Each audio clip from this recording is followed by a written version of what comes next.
Is that so?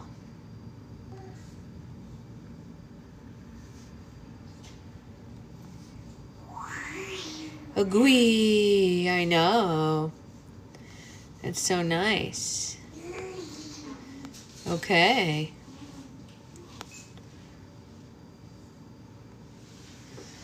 Is this clean? It is. We love that. Yay. I know. Tell me all about it, sweetheart. Hello. Good morning.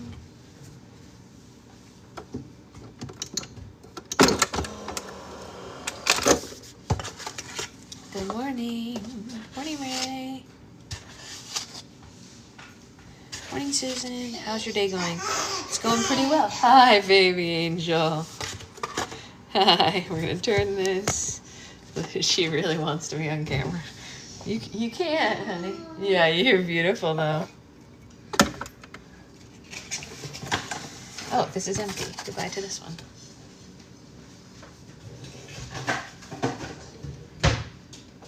Okay.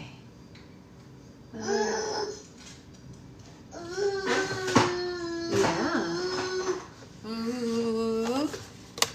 Morning. Not going to stay because I missed yesterday. Driving to BT. Hi. Hello. Hopefully you'll have a chance to catch up either on your drive or elsewhere. Oh, really? That is so screamy. What a really nice scream you made. Thank you for such a nice loud sound. Can we work on our soft sounds? Can you say, oh, there's no way she's going to nap now. She woke up an hour later than she usually does, so we're just not having that. I hear you. I hear you, baby. I hear you.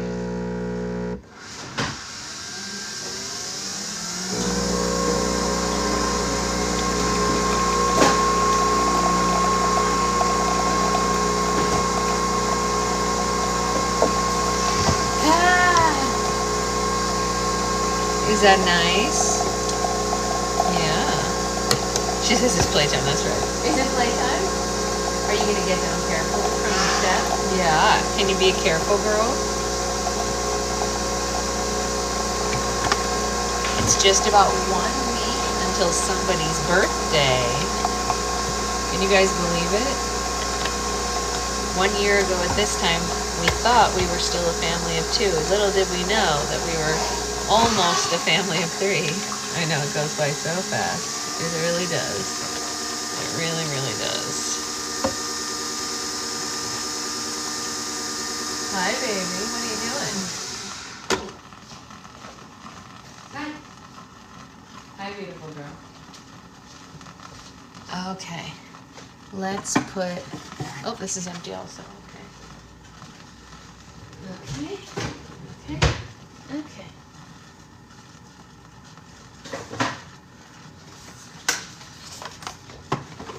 Let's put an extra shot in Dad's coffee because he's gonna need it. Hey Heather, how are you?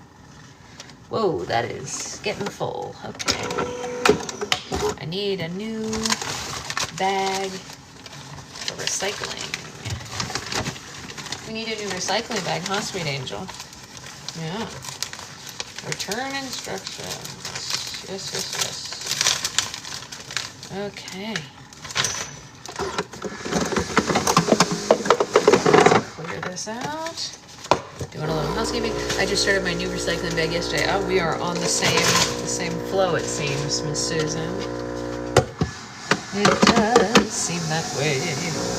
I love that you get them for free. Yes, that is really useful. Oh, I need to put them this way. I'll be right back.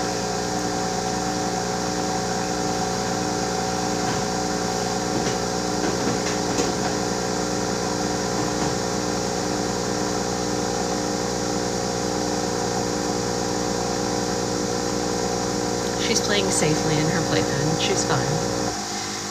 I'll probably get her an SNACK soon, but I don't want to say the word out loud because she knows this word. She just had milk though, so you know. Alright, there's Dad's coffee. Let's get Mommy's coffee. Dun, dun, dun, dun, dun. Dun, dun, dun, dun, dun, dun, dun, dun, dun, dun. Oh,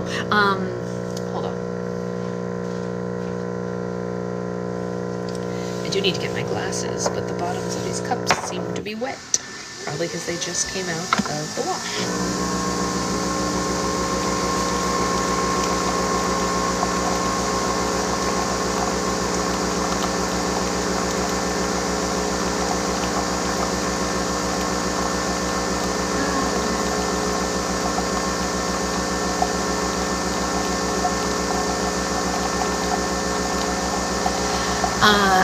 I pinned this Vapor Balm because it's usually out of stock, but it seems to be in right now.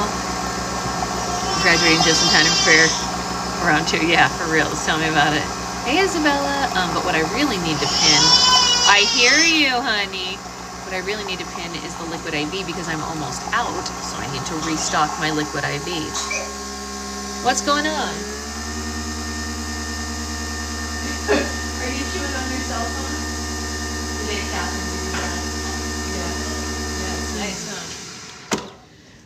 What was the question for me? Are you doing a smash cake thingy? We are doing a cupcake. So there is a market near here that makes sugar-free cupcakes. So we will be getting a cupcake for her, not a whole cake because she's small and she doesn't need a whole cake. But we do want to do like a smash something, you know? So yeah, a cupcake. So we've been to a number of different one-year-old parties now. And my nephew had a cupcake, and I think it worked the best because he could pick it up. I hear you, honey. Give mommy 1 minute. Yeah, that's what I'm saying, Susan. We went to some where the kids just like didn't even look at their cake. So, cupcake it is. I know, sweetheart. I'm going to get you a snack right now. Give mommy 1 minute. Can you give mommy 1 minute? Mommy's coming. Look, mommy's coming right now. Mommy needs coffee. Mommy needs smoothie melts for baby. Mommy needs all sorts of things. I hear you. I hear you, honey. I'm right here. Mommy's right here. Do you want to come sit with mommy and have a snack? I love this mug too. It's not only a cute mug, but it's a great shape. Do you want snack? Do you want this one? Okay, how do you get down? Can you get down safely? Yeah. Good job. Get down safely. Okay, come over here and you can have a snack. Here, look, I'm going to put, this one is mango carrot. Mango carrot. Wow. What a delight. Mango carrot. Okay, do you want to come here? So you want to sit here and have your snack? Oh, you almost took a step to mommy. That was very good. Wow. You wanted that snack real bad, huh? She like reached out and like almost took a step. A gray or bloomer dress that Caddy wore on her first birthday. Yes, so we actually got, we have that one, Ray. I think you sent it to us, but we actually did get her a special outfit for her birthday. Let me see if I can find it. Hold on.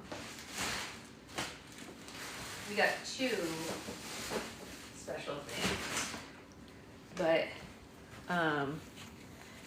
this is her dress for her birthday party. So it says I'm 1, and it's like a little thing. And the reason we got this rather than a dress with a longer skirt is because we're going to a play place, and we found that when she has a longer skirt, although they're adorable and they're wonderful, she has a harder time crawling. And because she's not fully walking yet, we wanted it to be something that we could put pants under so that she could crawl around more comfortably.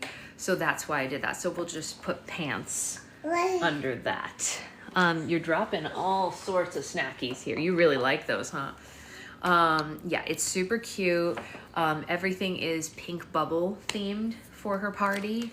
Yeah, it's a cream dress with like pink writing on it, and then everything is gonna be like, we'll have balloons and bubbles, and all sorts of, you right? Yeah.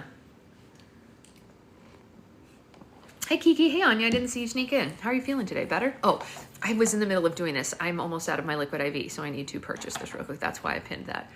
I need to buy this so that I don't run out because I need it. You like how I use Book Club to just do my shopping? Yeah, Mommy's doing her shopping. That's right. Okay, and now we can pin the book. Because I needed... Hey, what's that sound about? What's that sound about? Can you say... Do you want to show them your new word? Can you say cat? Cat. You want to show them how you can say that? Instead of screeching, do you want to say your new word? Cat. Can you say... Oh, you got food in your mouth? I'm glad that you're feeling better. Yes. Yes. Okay. We'll see you later, Ray. Have fun. Can you say cat?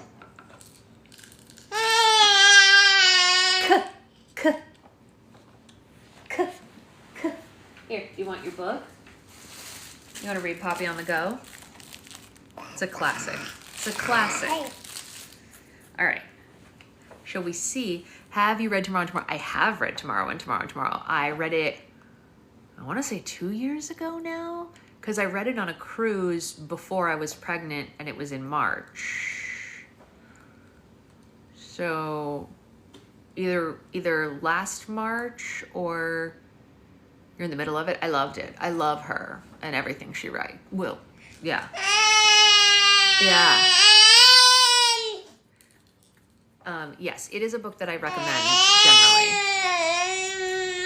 Okay, do you have anything else you want to say before we read? That's your book. You want Mommy to read this one first? Okay, let's read Poppy on the Go first, and then we will continue with our reading. Are you guys ready? Poppy on the Go. Poppy leaves the house and gets on a bicycle. Poppy rides the bicycle, ding ding, all the way to a rowboat.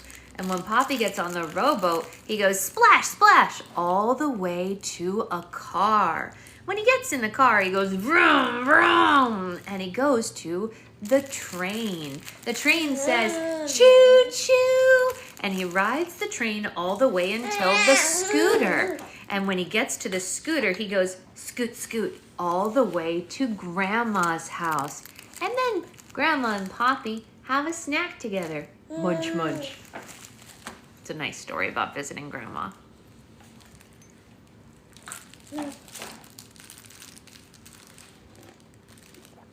Okay.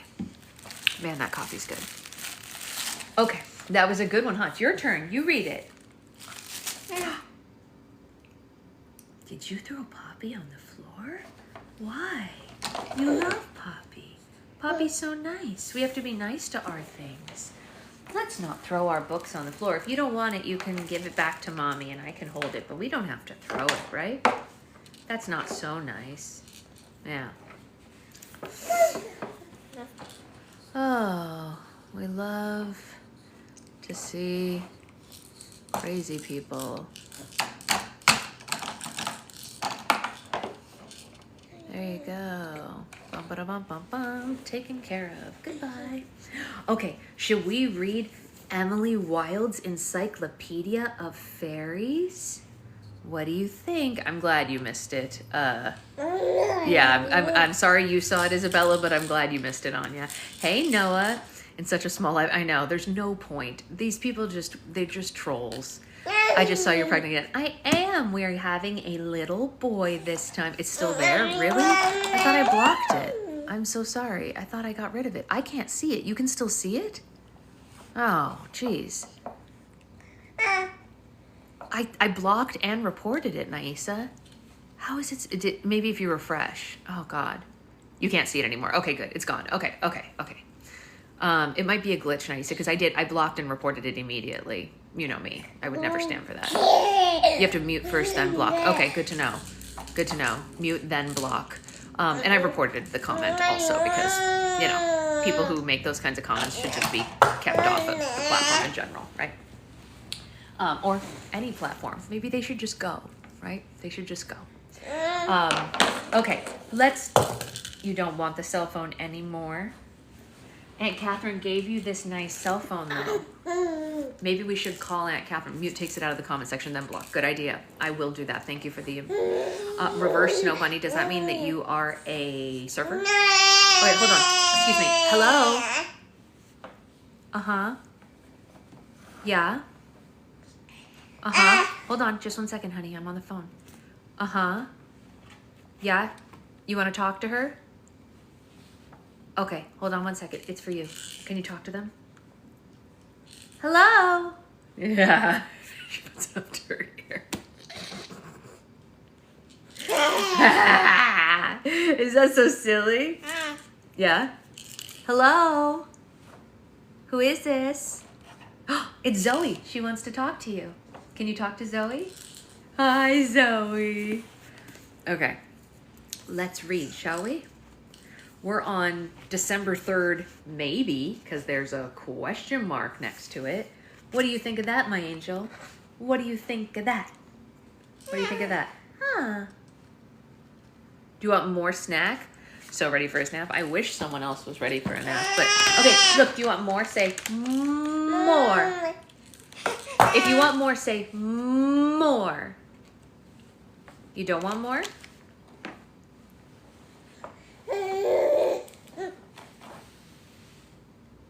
Do you want to go back in the playpen?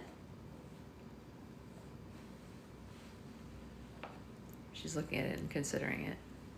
You want to go in there? Okay, okay, you can go in there. You had your snack, you're done. Okay, all right. Ready? 1, 2. Ow! Okay, we're not gonna freak out. Mommy's coming. Honey, Mommy's coming. Honey, okay. Honey, Mommy's coming. Can you sit 1 second for Mommy so Mommy can get in? Mommy can't get in and hold you at the same time because she has to get the coffee and the book and the tripod. Can you wait for Mommy? Mommy's under. You were playing so nicely by yourself.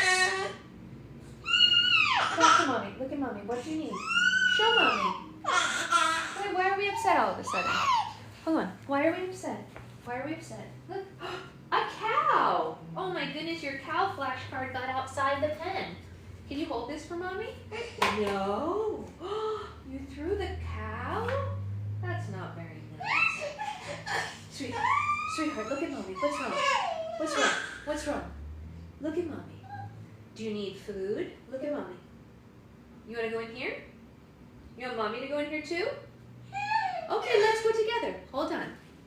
Let's reorganize our lives real quick. We're going to put the phone over here so that it can be closer. We'll get our book. We'll get our coffee. And we'll try to juggle everything in one go so that you don't have to be in the playpen alone. Although you love the playpen, I don't really understand. Honey, Mommy's in here too. Look, Mommy's here too.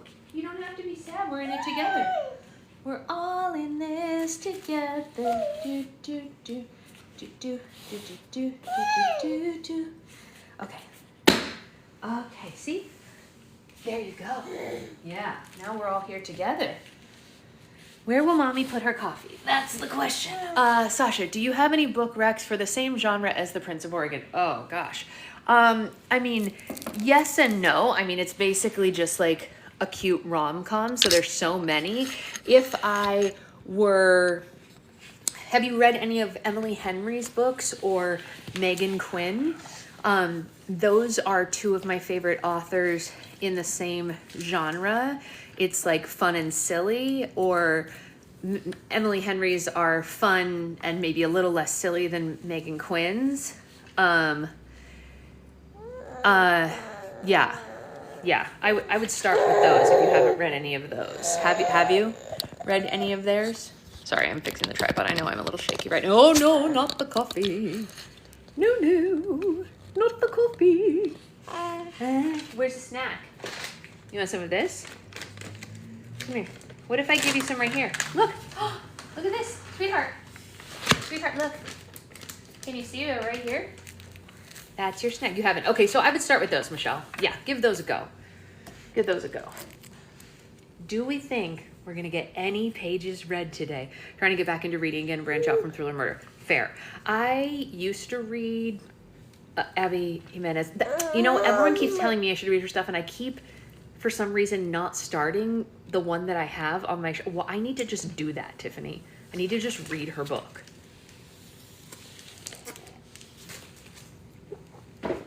Ooh. Okay, let's put the coffee over there.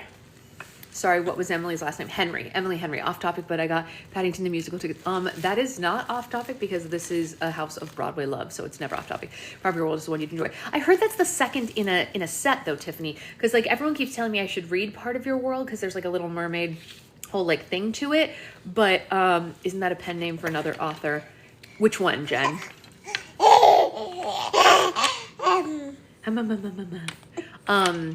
But I've heard that Part of Your World is like the second in a series, or am I misunderstanding that? Yay, he's out for a nap. Do you want to take a lesson from your friend? Maybe?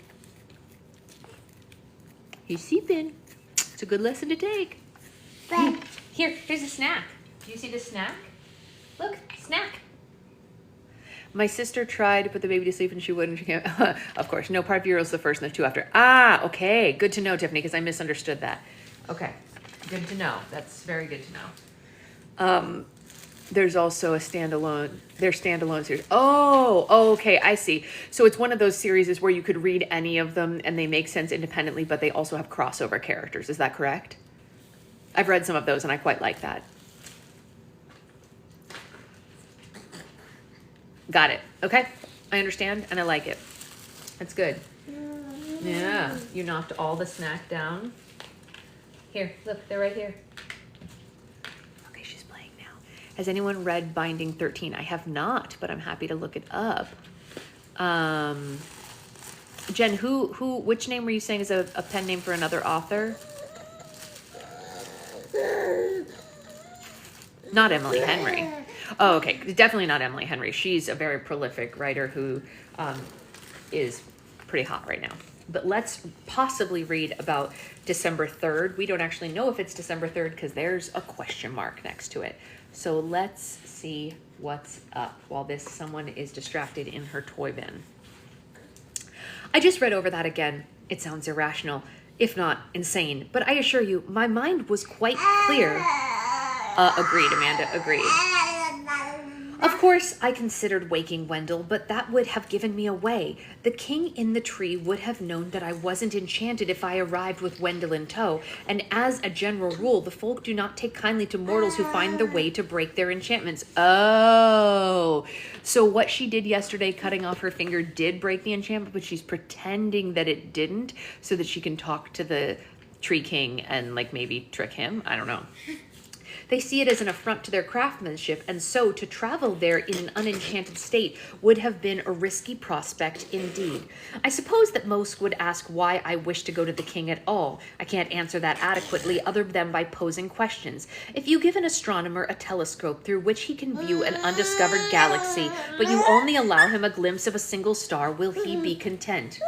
By freeing the king in the tree, I will not only witness the ascension of a fairy king, but also the ending of a story that I have heard told many times in many ways. Stories, after all, are so fundamental to their world that one cannot hope to understand the folk without understanding their stories. As for a second motivation, I admit that it pleased me to think that I could release Odd and Thora and all the others from the fear of the Tall Ones, for if the king had forbade the taking of mortal youth before, and had been overthrown for it, I had no doubt that he would do so again once he was freed, if only out of spite.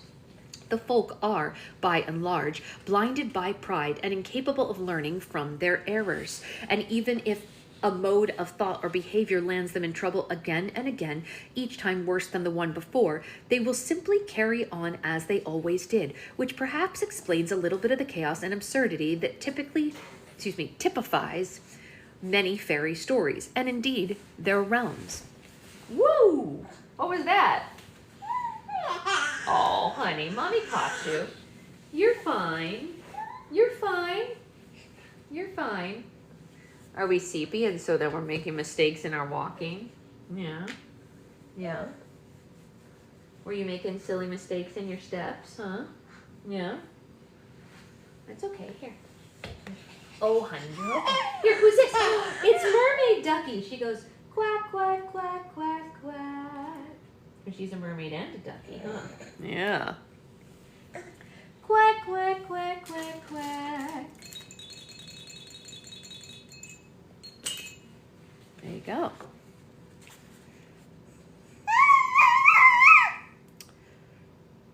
I did leave Wendell a note, at least, informing him that I had gone to release the king in the tree, and that I had broken the enchantment that I had fallen under.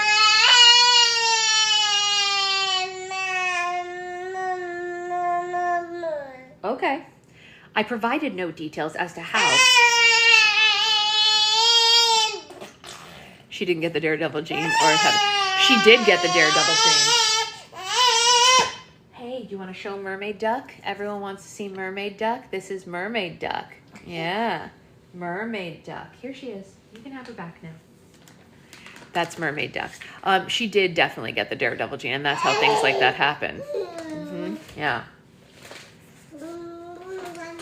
I provided no details as to how I broke the enchantment in case he flew into one of his homicidal rages and began decapitating the sheep or something, but that I was pretending that I hadn't broken the enchantment, and that if I was gone when he awoke, he better not do anything to give me away.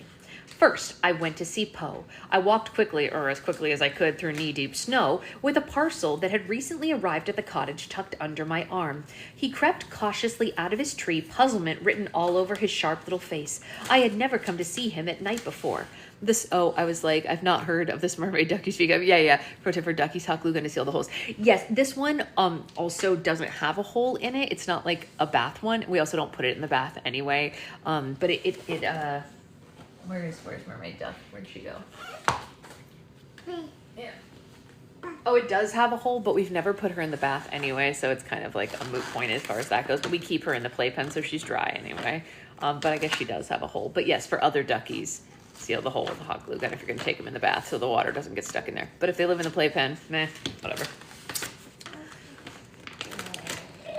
Oh, let's not hurt this book. This is a book about the Magic Squad. Let's be nice to the Magic Squad. Here, do you want to read hi? Hi. You love this one. Here. Hi. What do the animals say? How do they say hello? The spring and the grove were a different place now, full of little lights that might have been stars reflected in the running water or the ice gliding in the snow. But I didn't think so, for as I approached the spring, they winked out and reappeared much deeper into the woods. Hey, Shelley. I've come for my third question, I said, and he nodded, though his eyes kept drifting to the package under my arm. To spare him the suspense, I placed it before him. He puzzled a little over the wrapping paper until I told him that it was meant to be torn, which he did with one sharp and silent finger. He cried out at the sight of black bear skin, which my brother had finally, and grudgingly with many expressions of dismay at whatever fairy nonsense I had mixed myself up in this time, for it's not that he would believe that I would want an adornment for my personal use, sent from... Oh, let's be gentle.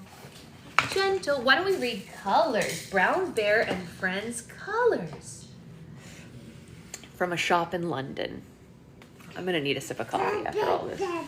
That's Brown Bear. That's right. Brown Bear sees each color and hue.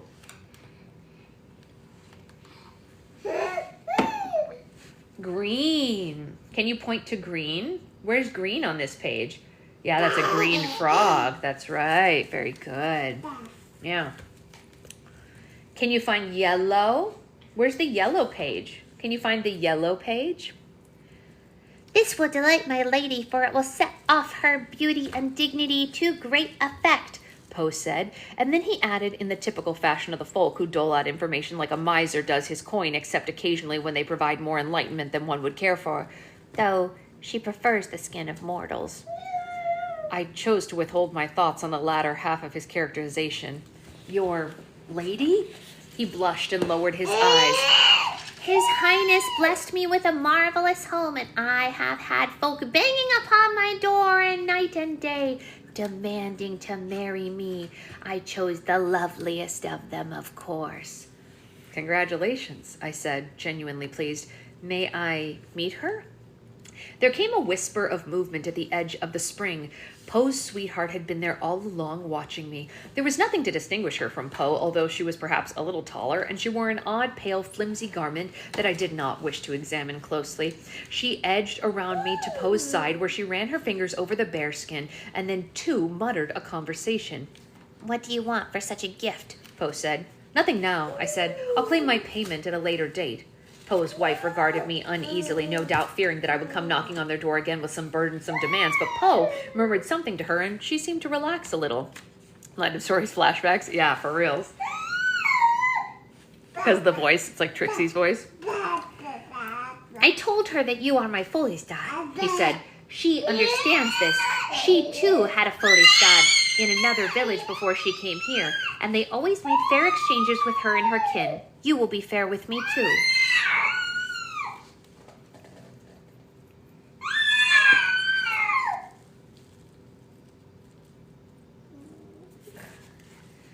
He said all of this without any particular warmth, merely as if he were stating something self-evident. I felt the tears spring to my eyes nevertheless. I've made bargains with the folk before, and I can't say that his words affected me, but they did. Oh, no, sorry, we don't show the kids online. It's not safe. Sorry. I will depart these shores before winter is out, I said. Wouldn't it be best for you to find Folestad among the Lostlanders? It doesn't matter where you are, he said simply. I closed my fist around the bearskin, and then I let the brownie woman take it away. It melted into the forest just as easily as a living bear. I think I missed an asterisk somewhere. Oh, no, it just hasn't come up yet. Okay. How is the king imprisoned in the tree? I asked, and Poe went silent. It was a long time ago, he said in a hushed voice. I was only an icicle on a bough then. That's where the asterisk is. Asterisk, aside.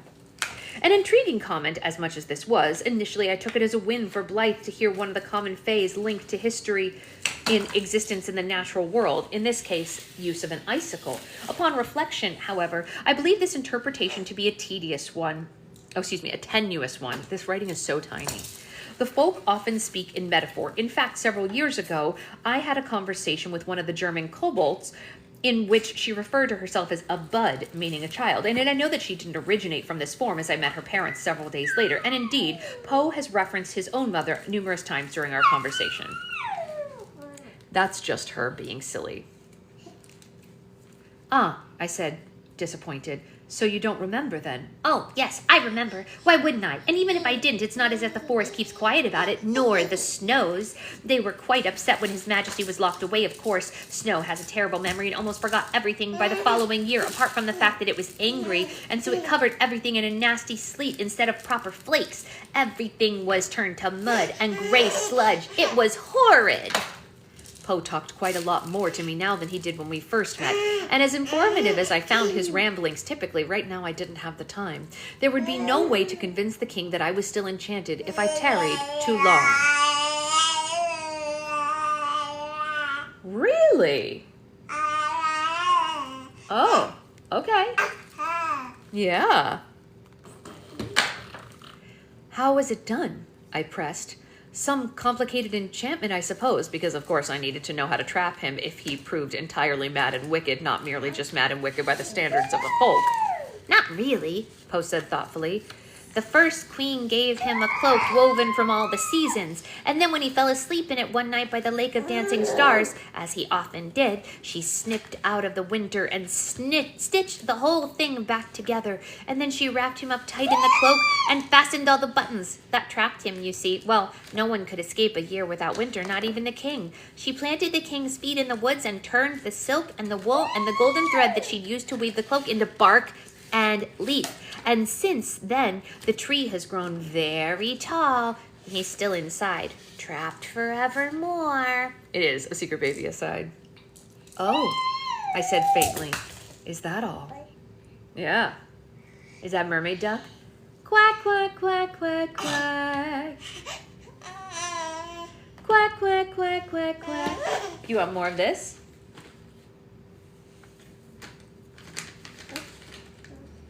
Do you want more? Look at mommy. More? You're not even looking. She's off on her own now. More? Do you want more? No, you're all done? Okay, be all done then. Fine.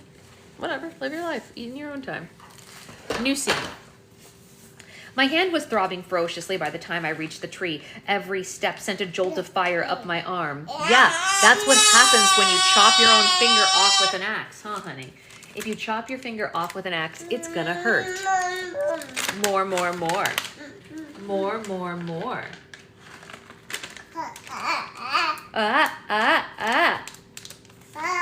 More snack.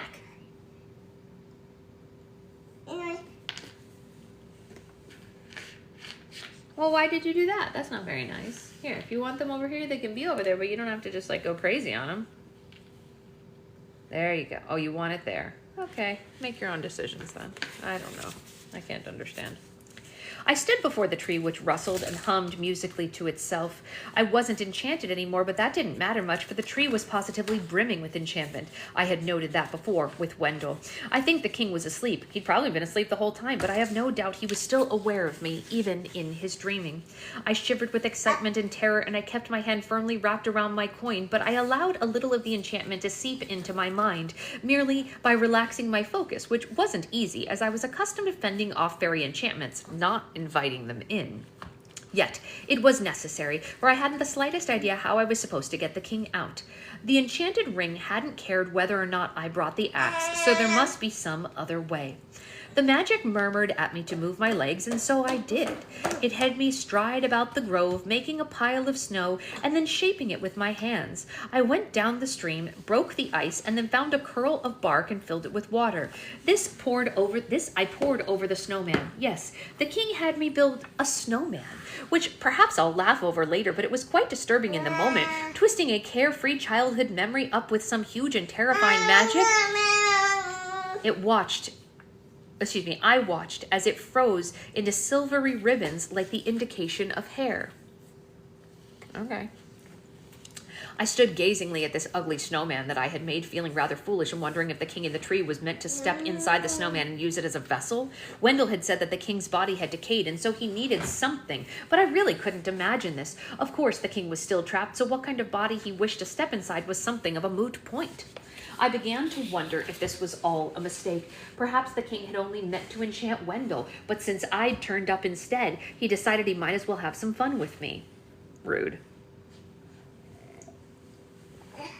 Dragging a mortal out of bed to build a snowman in the middle of the night seemed like poor sport to me, but I suppose that being trapped in a tree for centuries didn't afford much opportunity for entertainment.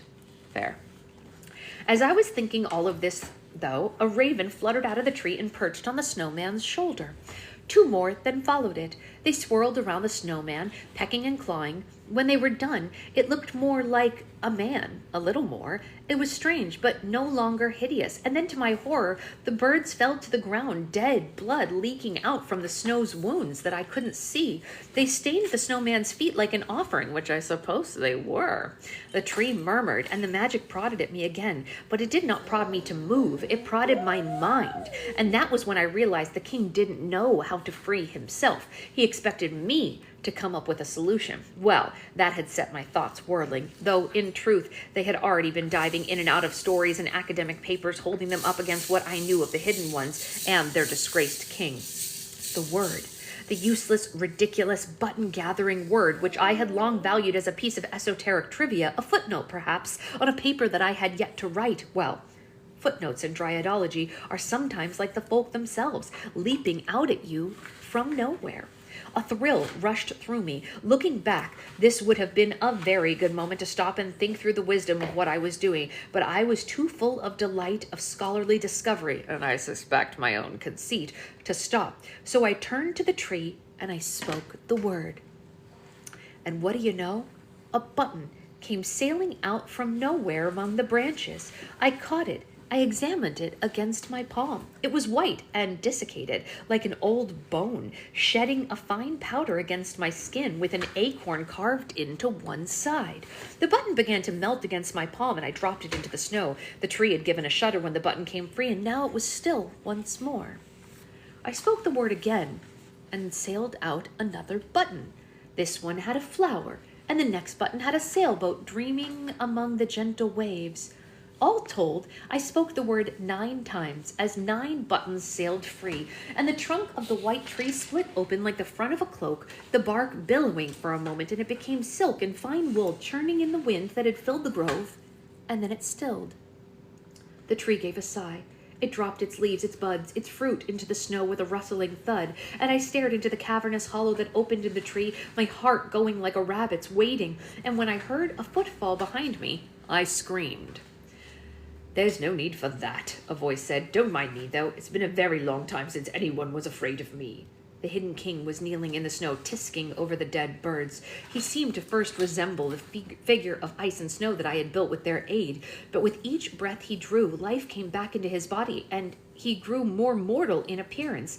It was like watching something rising toward the surface of murky water. One moment his face was little more than indistinct plains of ice, and the next he was blinking his pale blue eyes at me, and he was smiling.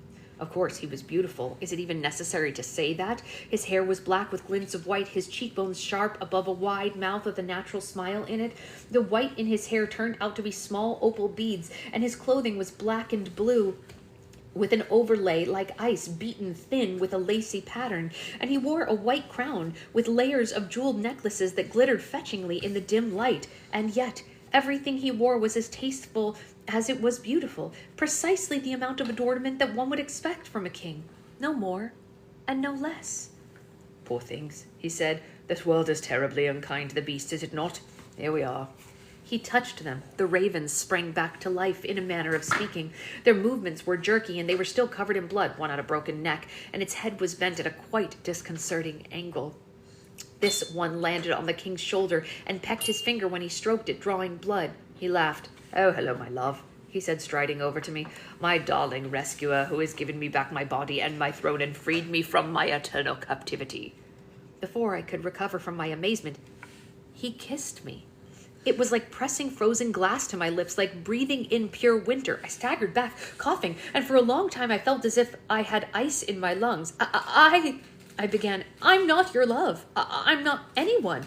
"Oh, don't worry, I know who you are. Years ago, when I was a boy, a seer told me that one day I'd be locked up by my own people. Only a mousy little scholar could get me out again. I would marry the mouse, which forms a very poetic contract, don't you think? And together we would rule over my kingdom." He stretched. "Well, I'm glad to be out of there. My first order of business, I think, is a nice bath and a feast of salted plums and caviar. Do you like salted plums, my dearest?"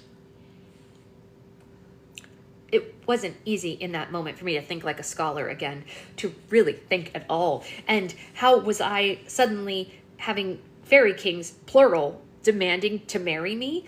But I forced myself to be rational and to answer in the way that I guessed he would like. "Yeah, I love salted plums. Thank you." And to inquire about the seer. "I don't know anything anymore," the king said. "I never got a good look at her. She was dressed all in rags. She was not from here, but was one of the wandering folk who go all over." I thought carefully before saying, "It's kind of you to offer to marry me, your highness, but I'm not your equal, nor even close." He gave me an indulgent look as if I were a child who had correctly counted to 10. "But I must fulfill your desire, dear one, starting with our marriage. Your modesty does you credit, though. I have a great love for modesty. What is this?" He touched my wounded hand, swathed in a bandage that was now leaking dark blood out onto the snow. Terror gripped me. There was no way I could pretend I was still under his spell now. I wish to release you of my own free will, your highness, as a sign of respect for you." He looked puzzled at that, but fortunately he seemed to take little interest in prodding my motivations, and with a shrug, he unwrapped the bandage. Why is it that I can imagine what he's going to see and it makes me sick to my stomach? Pregnancy is so weird, you guys. I gave a sharp gasp as the pain rolled up my arm, and then like a magician pulling flowers out of a handkerchief, he revealed my hand, fully healed and spotless. Well, that's handy. She's got a whole hand again. Wendell's never even going to know that she didn't have the finger. So my whole guess that he was going to make a whole scene and say that whole thing about the proposal can't happen because she got her finger back. Well, forget me. I know nothing. The finger was still missing, and its absence was an ache, but like an old one. Wait, what? Oh. The finger's not there. He just healed the wound. We're still missing finger. When I heard healed, I imagined regrowing the finger. That's not what happened. Okay, less impressive. I wondered, too, if he had some power to manipulate time. What are you looking for, honey? You found that? That's one of Daddy's dice, huh? Yeah, Mommy got him that last year. Yeah. I desire to remain unmarried, I stammered.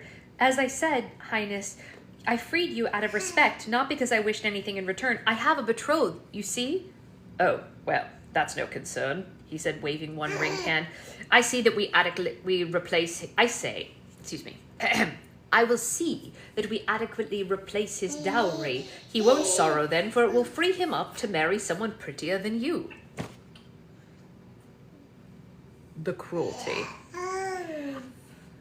I could see that the idea that I might prefer not to marry him was completely incomprehensible to him. Really? And then what happened? Okay, and then what happened? I see. Okay. Okay. That's totally fair. I understand that. There was some logic in it, I suppose, given what he had been told by the seer, though I know enough of the self-obsession of the folk to guess that he would have assumed my devotion either way. Really? Oh, okay, that's a nice sound. I like that one better. Yeah. No. No mouth. Can you put it back? Thank you. So I abandoned that approach.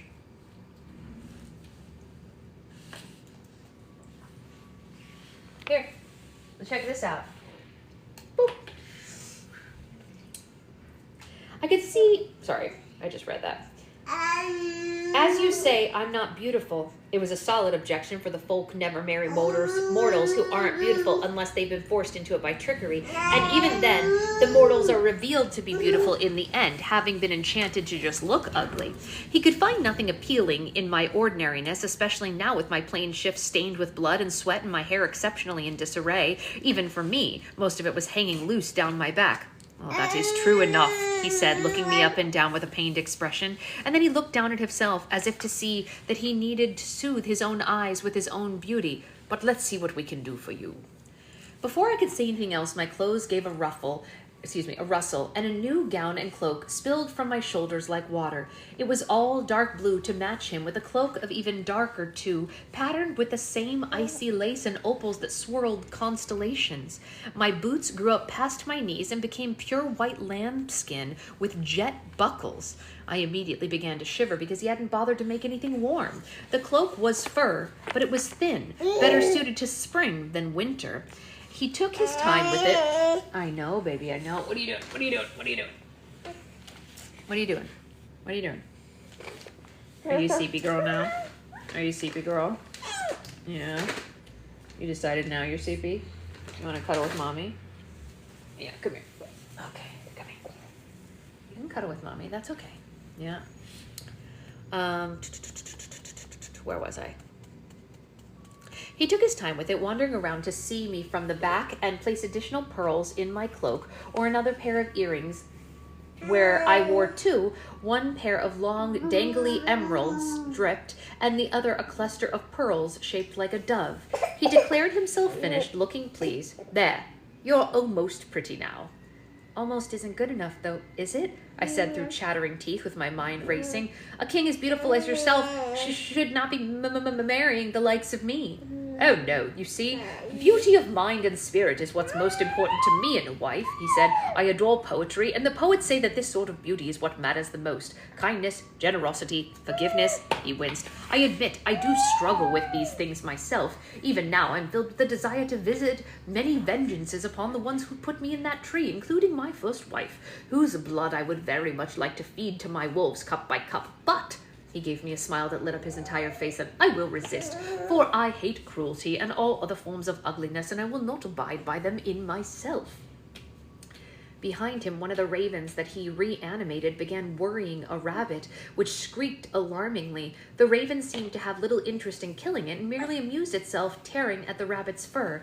I'd never seen a bird behave that way, but the king took no notice of it. What sort of palace would you like, my love? he said, taking my hand. We must have somewhere to greet our courtiers. They will know I'm free, and they'll be on their way to pay their respects. I don't think I could have responded even if he held a sword to my throat.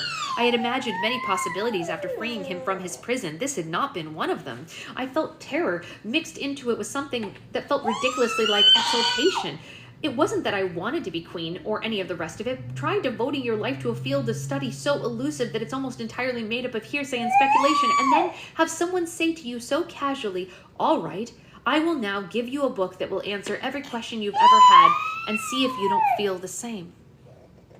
I felt ill. I was beginning to wonder if getting myself into danger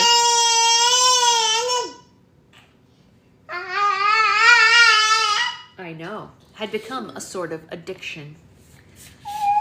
The Hidden King patted my hand indulgently, thinking me either too humble or too stupid to answer his question, and he turned to the mountains, which peeked their snow-streaked faces through the winter trees, and tilted his head to one side.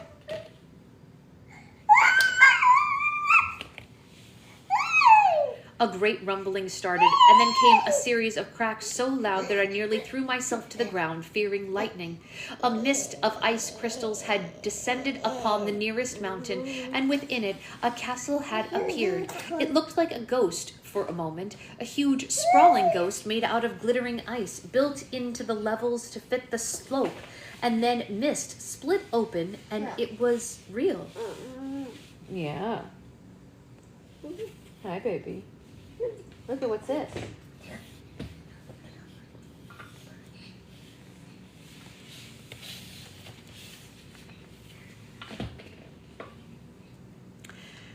It took up almost half the mountainside. The king made a dissatisfied noise squinting at it, and several of the turrets rearranged themselves, and a row of outbuildings appeared where there had previously been none. Another squint, and suddenly there was a road leading up to the castle, broad and paved in huge cobblestones of ice, each with a different flower trapped inside it. I could see the flowers because he brought the road all the way to our feet, sending trees crashing to the forest floor. The impact shook the ground so much that I almost fell over, and I was soon coughing on the swirl of snow and the fallen trees had raised. The avenue was lined with lanterns, all gleaming with the same moonlit glow as those of the winter fair. I didn't watch only the castle as it reared up out of nothing. I also watched the king, terrified and fascinated. When he's not speaking or moving, he becomes perfectly still, and I mean that, perfectly. I speculate that in those moments he returns to what he is, a piece of winter given form. It's the same stillness that one finds in a frozen lake or trees weighted down by heavy snow. In one last gesture of extravagance, he lifted his hand and with a sort of brushing motion moved aside a smattering of clouds in the sky. The aurora shone through, mostly green tonight, or perhaps he summoned it along with everything else. I don't even know. Yes, he said, examining the monstrous spectacle before us. Yes, I suppose that's a start. His voice seemed far away. My hearing had been deadened by the tumult of...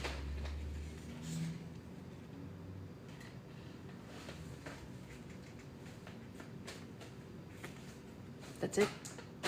It's not even cut off. Like usually if she's going to get cut off, there's like a dash. There's not even a dash. Just, that's it. Of what? Of I don't know. Do you think she'll let me read more? She seems quiet for the moment. Oh, you sleepy girl. She's rubbing her eyes. Yeah. Here's one right here, look. The 4th of December, maybe? There's another question mark. I somehow drifted away from my journal without finishing that last sentence. It's very unlike me. I have no recollection of deciding to stop. I'm so terrified that I might one day forget about my journal altogether that I've decided to carry it with me wherever I go. Any inclination I felt to revel in the excitement of my situation faded quickly, for I soon realized that the castle summoned by the Hidden King had caused an avalanche that buried several far-flung farmsteads at the edge of neighboring villages. Uh-oh. Hey, Sybil. That's unfortunate, he said sympathetically when I told him. Well, I'll give the mortals a great feast to make up for it. It will last for days and days until they are nearly too fat to move. Will that serve? I should think not, I said, given that they're probably all dead. Oh dear, He seemed very sorry for a moment, but then one of the servants arrived with a trio of white wolves on a leash made of bone and moonlight, a gift sent from the lord of one of the fairy holdings on the northern coast, and he forgot everything else, including me, as they leapt over to lick his face.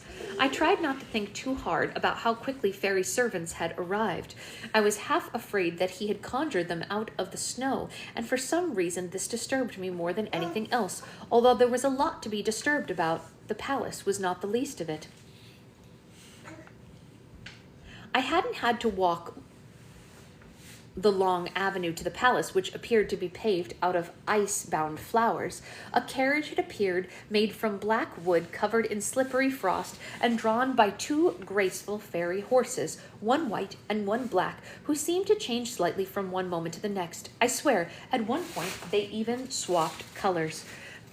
The driver and the footman leapt from the carriage and threw themselves at the king's feet in such a violent haste one cut himself on the ice. Oh. Brethilda Demonsfall, the king said slowly, as if savoring their names. Where have you been? Not tending to my tree after my queen locked me away, that's for certain. Oh, a few servants stayed, but their numbers did dwindle, and for a very long time I have been alone. The servants opened and closed their mouths, trembling, but he only smiled and laid a hand on their heads. I forgive you, he said warmly, and then he helped me into the carriage.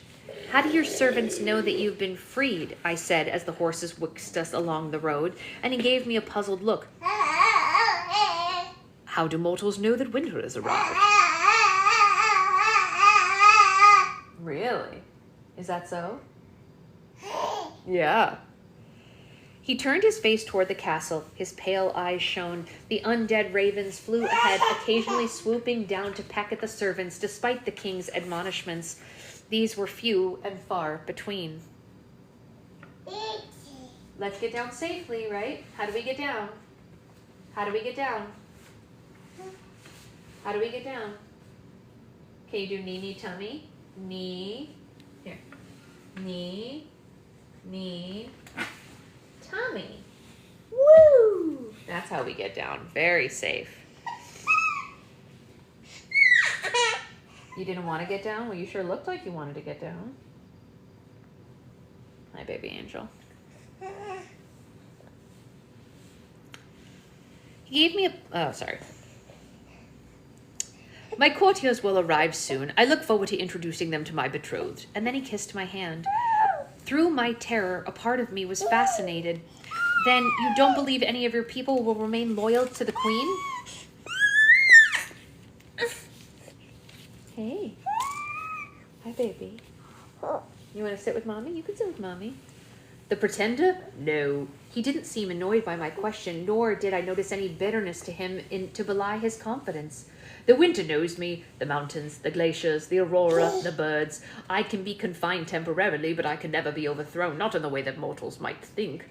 I noted that he did not say he couldn't be killed, for certainly the story suggests that fairy monarchs can be gotten rid of that way, not that it isn't a difficult undertaking. And I said quickly, "Forgive my ignorance, your highness, but I thought your people might prefer the queen, only because I was informed that you had forbade them from a particular kind of sport with mortals, and many folks resented you for it." "I'm sure they resented me for a dozen different reasons," he said. "The point of being a king is not to be liked, it's to be demonstrating a nobility of character which your people will take as a template upon which to model their own behavior." A furry chair for her birthday and a ball pit. Aw, that's so sweet. Naisa, message me later and I can tell you the stuff that we got, and that's, maybe a help.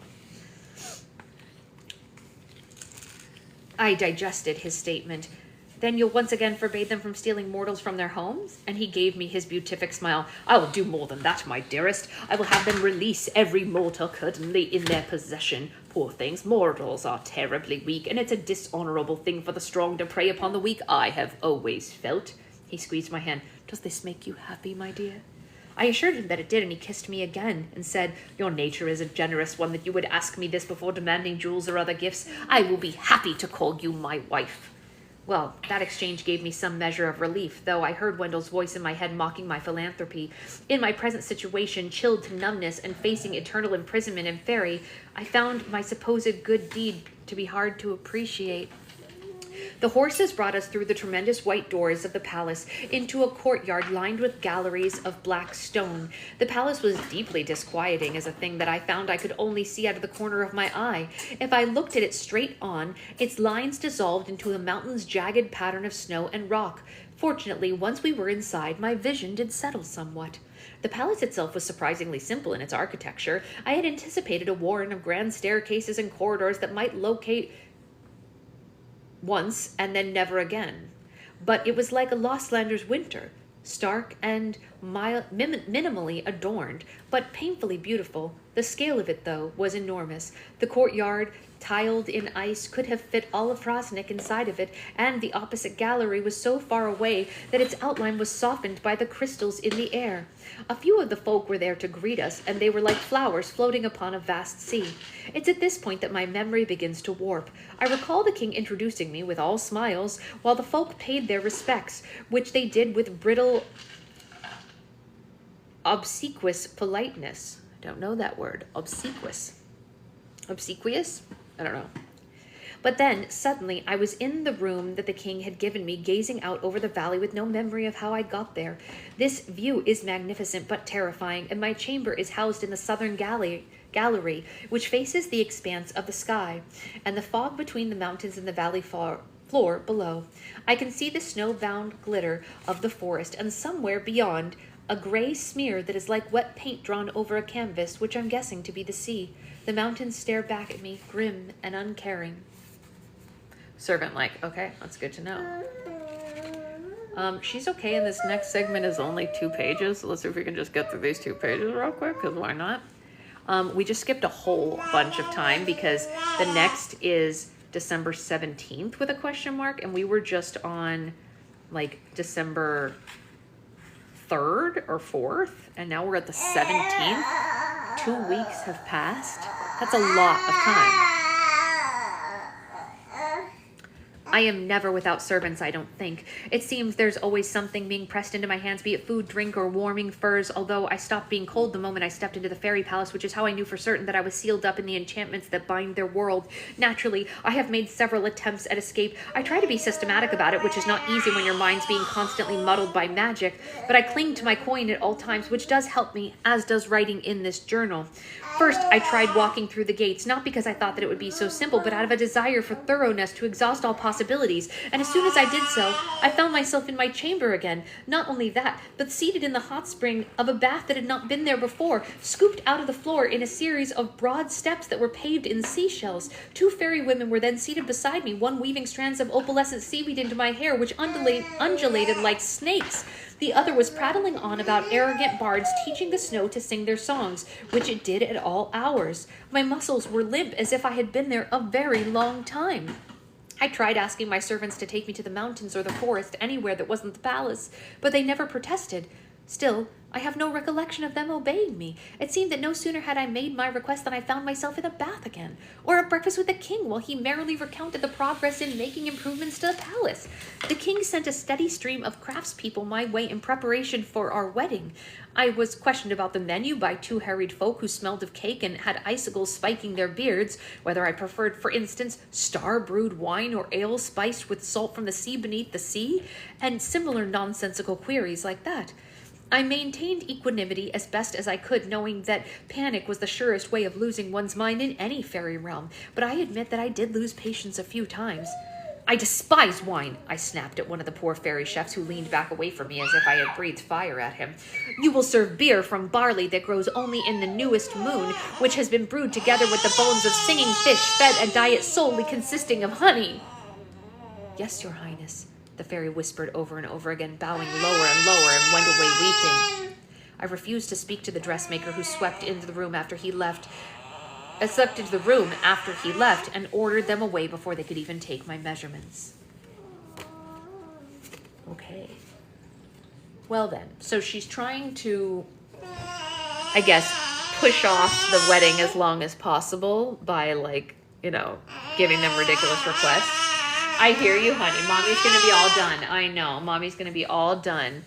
Well, thank you for putting up with the wild ride that was today's book club. I know, baby. This is gonna be so much more fun when you can say words, huh? Yeah, it's gonna be better when we can say words. Sweetheart, look at Mommy. I know you're trying to tell me something. Okay. It's always an adventure. All right, well, I'm gonna go figure out what she wants, and we will see you all on Monday, right? Yeah? Can you say, yeah? Yeah. Yeah? No. Page number. Good question. Page number 256. 256. We're chugging along nicely. All right, I'll see you all Monday. Bye, guys.